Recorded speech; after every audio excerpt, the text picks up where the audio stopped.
Afternoon সকাল সকাল তোমাদের সামনে একটা নতুন ব্লগ নিয়ে চলে এসেছি, মিনি ব্লগ। এই আমার শাশুড়ি মা নার্সিংহোমে ভর্তি আছে, তাই আমার তো দাদাভাই আমি যাচ্ছি, চলে এসেছি।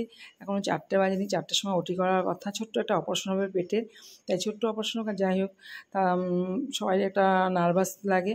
মা দেখো মুখটা কালো করে বসে আছে। আমি এখানে এসে আমার খুব কান্না পেয়ে গেছে, যেহেতু আমার মায়ের কথা মনে পড়ে গেল। তখন দাদাভাইও কান্না করে দিয়েছে, আমার ননদ আছে সাথে, আর দাদাও আছে, মানে আমার ভাসুর, অনেকে এসছে এখানে।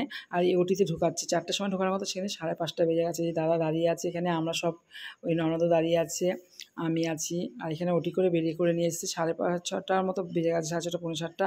এখন লাইন চলছে, তাকিয়েছে কিন্তু অতটা এসে নেই, হুঁশ নেই। আর এই তোমার দাদাভাই বসে আছে, শীত করছে বলছে, তাই কম্বলটা চাপিয়ে দিচ্ছে। তাকিয়েছে, তো সবাইকে দেখেছে। এই তোমার দাদাভাই বসে আছে এখানে মনটা খারাপ করে। আর ঠাকুর কাছে প্রার্থনা করো আমার শাশুড়ি মা জানি তাড়াতাড়ি সুস্থ হয়ে বাড়ি ফিরে আসে। এখানে দেখুন আশ্রমের মালিকটা বসে আছে মনে হয়, যে কিন্তু আসলে উনি মারা গেছেন। এখানে এবার ফটো করা আছে। আর আমরা অটো করে চলে যাচ্ছি, সবাই বাড়িতে ফিরছি। এত দাদাভাই বাইকে যাচ্ছে। আজকের মতো ভিডিওটা রাখছি। কেমন ভিডিও দেখতে কমেন্টে জানিও।